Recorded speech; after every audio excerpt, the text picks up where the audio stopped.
샬롬 샬롬 샬롬 샬롬. 하나님 사랑합니다. 여러분 주 안에서 사랑합니다. 사사기 18장 11절에서 31절 말씀, 우리가 믿음이 없을 때 어떻게 해야 할지 우리 함께 묵상합니다. 사람들에게 보여주는 죄를 추적해보면 그 근원지는 욕망이라고 말할 수가 있죠.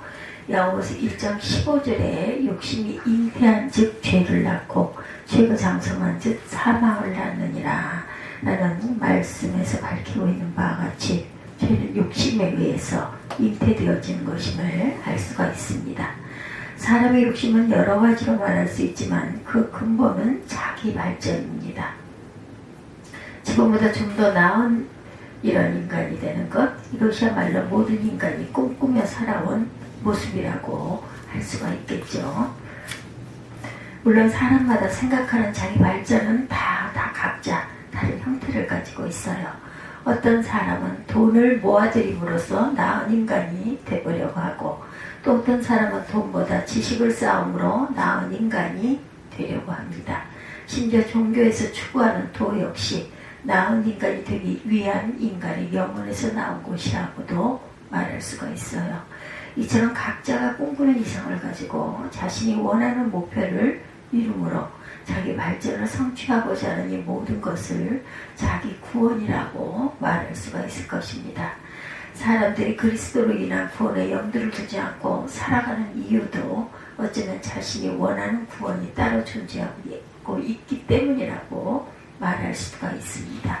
사망에서 생명으로 옮김받은 구원보다는 세상에서의 구원, 즉 자신이 원하는 것을 이루므로 자신의 존재 가치를 형성하고 그로 인해서 자신의 이름을 굳건하게 하는 자기 구원에 더 큰 염원을 가지고 살고 있기 때문에 그리스도께서 이루는 구원에 마음을 두지 않게 되는 것입니다. 종교 역시 마찬가지입니다. 사람이 종교를 만들게 된 이유도 자기 구원을 위해서라고 말할 수가 있어요. 사람이 원하는 구원, 사람이 스스로 목적하는 구원을 이루기 위해서 종교를 만듭니다. 그렇기 때문에 그 종교가 말하는 구원은 사람들이 원하는 것과 일치될 수밖에 없다는 거죠. 자기 욕망을 종교에 담아서 종교라는 울타리 안에 스스로를 가두게 되는 것이죠. 그러므로 현재의 기독교가 한낱 인간의 종교 차원으로 전락했다면 그 원인은 그리스도의 오심에 자기 욕망을 담았기 때문이라고 말할 수가 있어요. 믿음에는 우리의 욕망이 포함되지가 않습니다.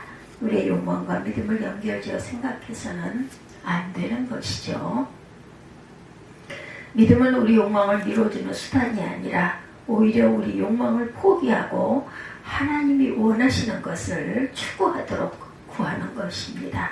그러므로 우리가 그리스도를 믿는다는 것은 내 욕망을 위해서 살지 않는다는 것을 전제하는 말이 될 수도 있죠. 앞서 말한 대로 사람의 욕망은 돈이랍니다. 자기 발전이고 자기 이름을 내는 것이고 자기 구원입니다. 이 욕망은 누구나 돈이랍니다. 그러므로 욕망을 가지고 만나는 관계에서는 항상 동일한 죄의 모습만 보여질 뿐이죠. 우리가 지난 시간에 함께 나눈 것처럼 미가와 레위인과 단지파에게서 보여진 것도 역시 모두가 자기 욕망을 가지고 만나는 관계에서 보여지는 죄의 모습이었죠.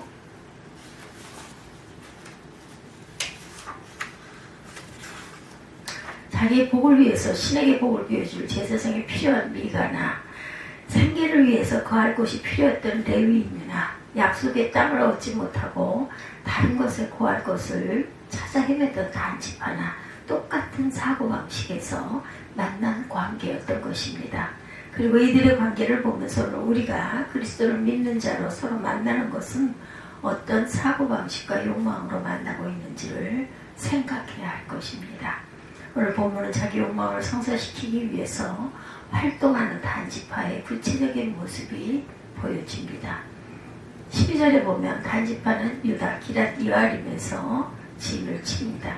그리고 거기서 떠나서 에브라임 산지 미가의 집에 이르렀다는 구절을 보면 아마 잠시 휴식을 하기 위해서 기랏 여아림에 진을 친 것으로 생각할 수가 있어요.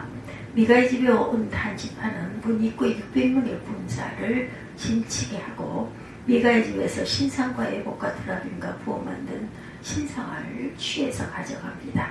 즉 그것들을 강제로 강탈을 한 것이죠. 그것을 본 제사장이 너희가 무엇을 하느냐 이렇게 묻습니다. 왜 그것들을 가져갔냐는 것이죠. 제사장의 말에 대해서 단지파는 그들이 그에게 이르되 잠잠하라. 내 손을 입에 대라. 우리와 함께 가서 우리의 아비와 제사장이 되라. 이렇게 말합니다. 내가 한 사람의 집에 제사장이 되는 것과 이스라엘 한 지파, 한 가족의 제사장이 되는 것 어느 것이 낫겠느냐. 본문 19절에 보면 이렇게 말하죠. 18장 19절 다시 한번 보겠습니다.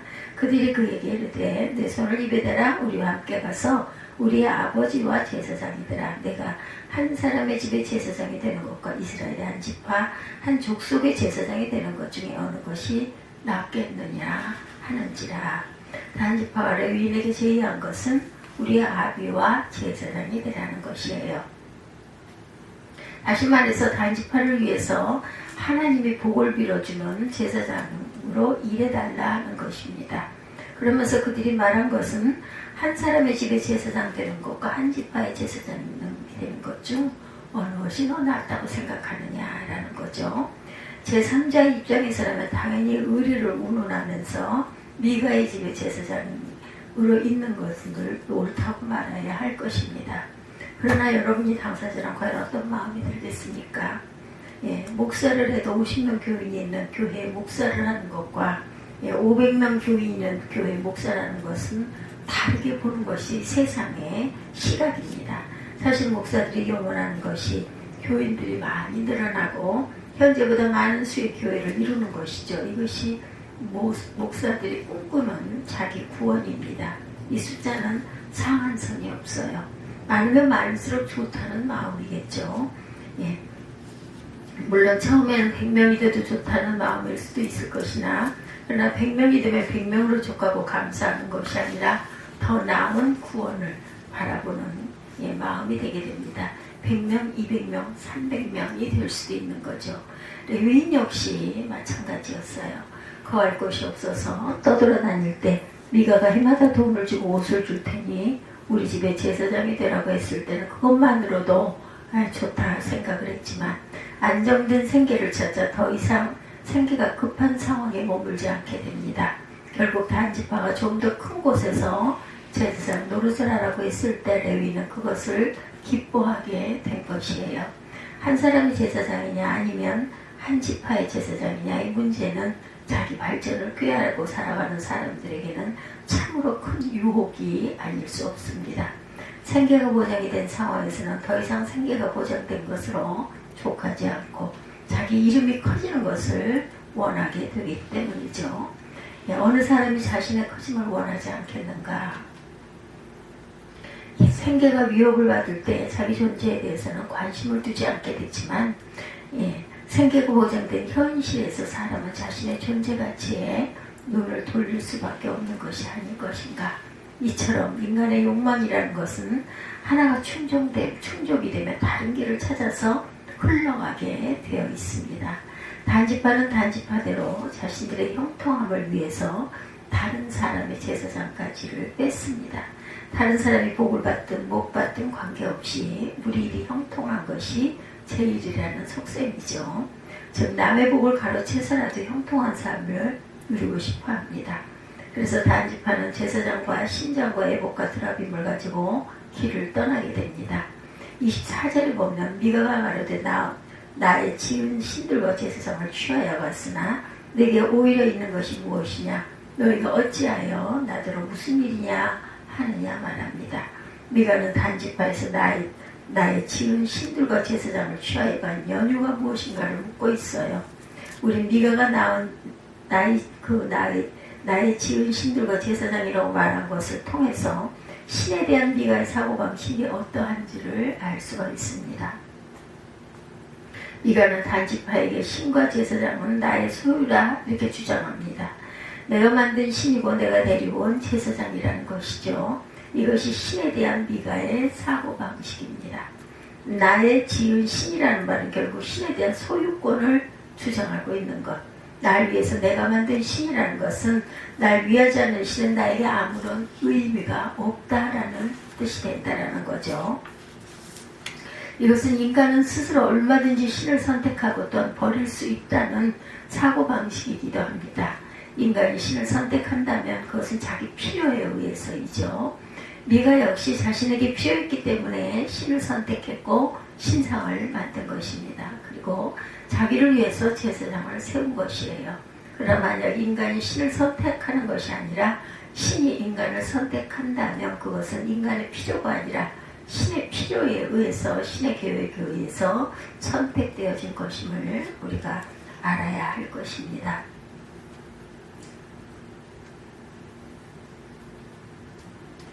즉 신이 선택한 인간에게 원하는 것이 있다는 거예요. 그것을 알고 사는 것이 신과의 바른 관계에 있는 것이다. 그런데 단지파나 레위인이나 미가에게는 이것을 찾아볼 수가 없어요. 이들은 모두 자기 필요에 의해서 신을 선택했다 하고 있을 뿐이라는 것, 자기 자신을 위해서 신을 섬기고 있는 거예요. 결국 이들은 신은 우상일 뿐이라는 것입니다. 여러분 잊어서 안 될 것은 여러분은 하나님을 선택한 것이 아니라 하나님이 여러분을 선택했다는 것입니다. 이 점에 대해서만큼은 흔들림이 없이 굳은 마음을 가져야 합니다. 나는 하나님이 필요에 의해서 선택한 사람이라는 이 사고방식이 여러분의 마음에 살아있을 때 적어도 하나님은 내 필요에 의해서가 아니라 내가 선택하는 분이 아니라는 것을 알아야 합니다. 하나님이 필요에 의해서 하나님이 여러분을 쓰시고 있음을 알아야 한다는 것. 본문에 등장하는 단지파나 레위인, 미가는 모두가 동일한 욕망을 가지고 있습니다. 그것은 자신의 성공이에요. 내가 잘 되는 것, 이 욕망은 사람의 관계에 단절을 가져옵니다. 단지파, 레위인, 미가이들 모두 이스라엘 사람들입니다. 하나님의 동일한 은혜 아래 있는 형제들이죠. 그러나 그들에게 보여준 것은 형제가 아니에요. 서로 자신을 위해서 투쟁하고 싸우고 이득을 챙기는 모습밖에 보이지 않습니다. 미가는 단지파가 자신의 제사장과 신상을 가져간 것에 대해서 분노합니다. 그리고 이웃 사람을 모아서 그들을 쫓아갑니다. 그러나 단지파는 힘으로 미가를 누르죠. 25, 6절에 보면 단 자손이 그에게 이르되 내 목소리를 우리에게 들리게 말라. 노한 자들이 너희를 쳐서 내 생명과 내 가족의 생명을 잃게 할까 하노라. 이렇게 말합니다. 단 자손이 자기 길을 행할지라 미가가 단 자손 여기보다 강한 것을 보고 돌이켜 집으로 돌아갔더라. 단 자손이 자기 길을 행해간다라고 하죠. 미가가 단 자손이 자기보다 강한 것을 알고 그냥 포기하고 돌아갔다. 결국 신은 힘 있는 자의 소유가 되고 말았어요. 단지파는 제사장을 돌려달라는 미가의 위협을 알아요. 그리고 미가는 단지파의 위협에 두려움을 느끼고 제사장을 포기하고 돌아가고 말죠. 미가가 처음에 이웃 사람을 모아 단지파를 추격한 것은 역시 힘으로는 제사장을 찾아오려는 의도였습니다. 그러나 단지파의 힘에 결국은 눌리고 만 거죠. 레위는 힘이 없는 한 개인의 제사장이 되기보다는 힘이 많은 한 지파의 제사장을 원했어요. 단지파는 힘으로는 미가의 제사장을 빼앗습니다. 미가 역시 힘을 모아서 자기 것을 찾으려 했지만 상대적으로 힘이 적기 때문에 어쩔 수 없이 자기 것을 포기합니다. 결국 동일한 욕망에 동일하게 보여주는 죄의 모습을 발견하게 되는 거죠. 이 모든 것이 왕이 없는 이스라엘이 어떤 사고방식으로 살아가는가를 보여주는 사건입니다. 중심되는 분이 없기 때문에 각자 자기가 중심이 되어서 자기 생각대로 행동을 합니다.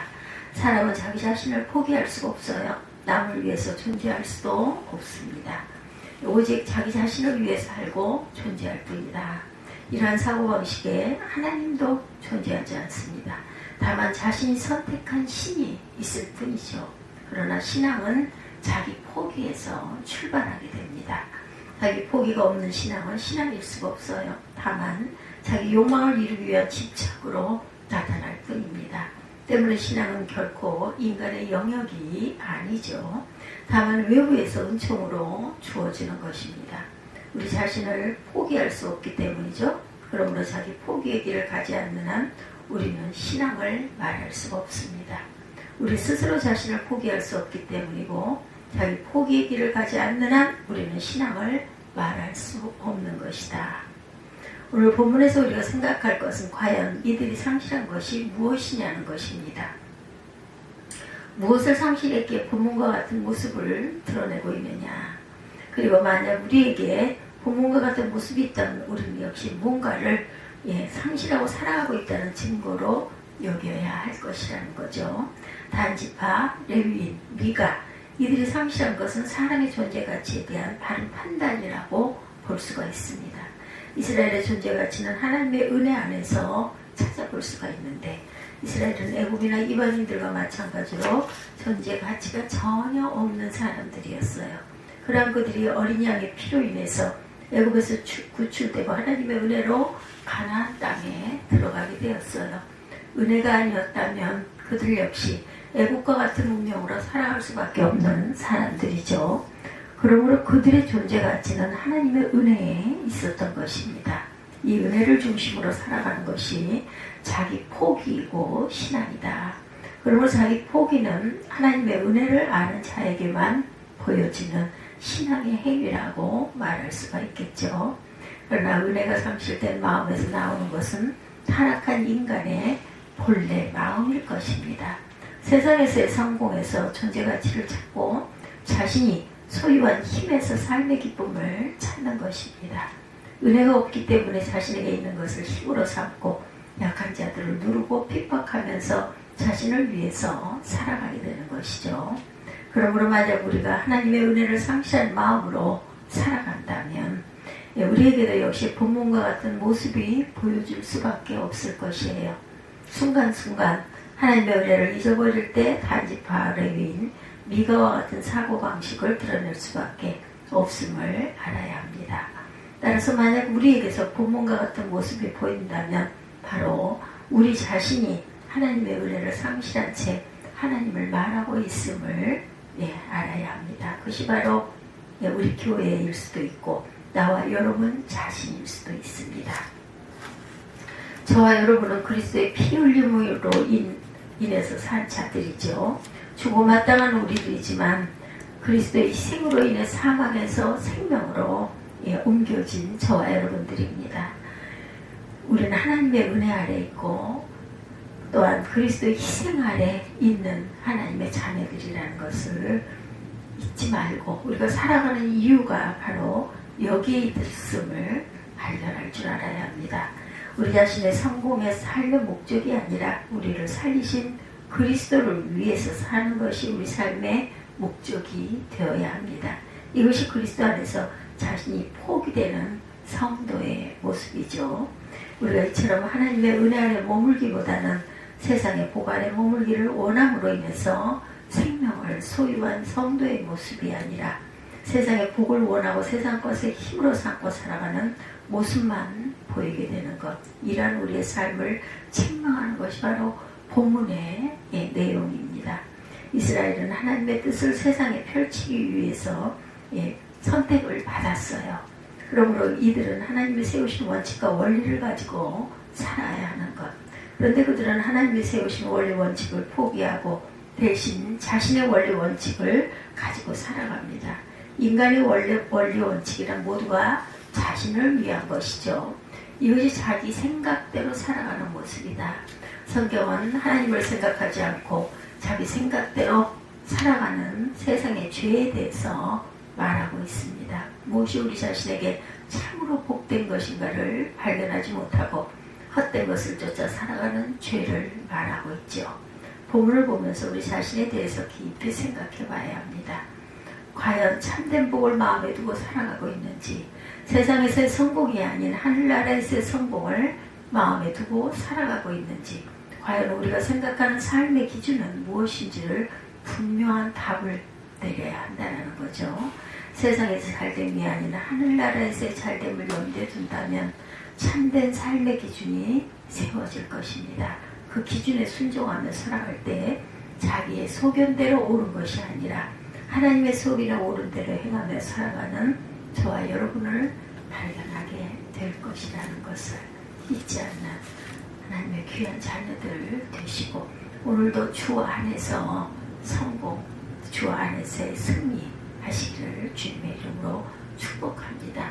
믿음이 없을 때 흔들리고 믿음이 없을 때 자기 중심에 자기 소견에 오른 대로 살아가는 모습이 아닌 주님과 함께 동행하면서 주님의 뜻에 맞는 삶을 살아가는 저와 여러분들이 되셔서 주의 은혜 아래 거하시기를 주님의 이름으로 축복합니다.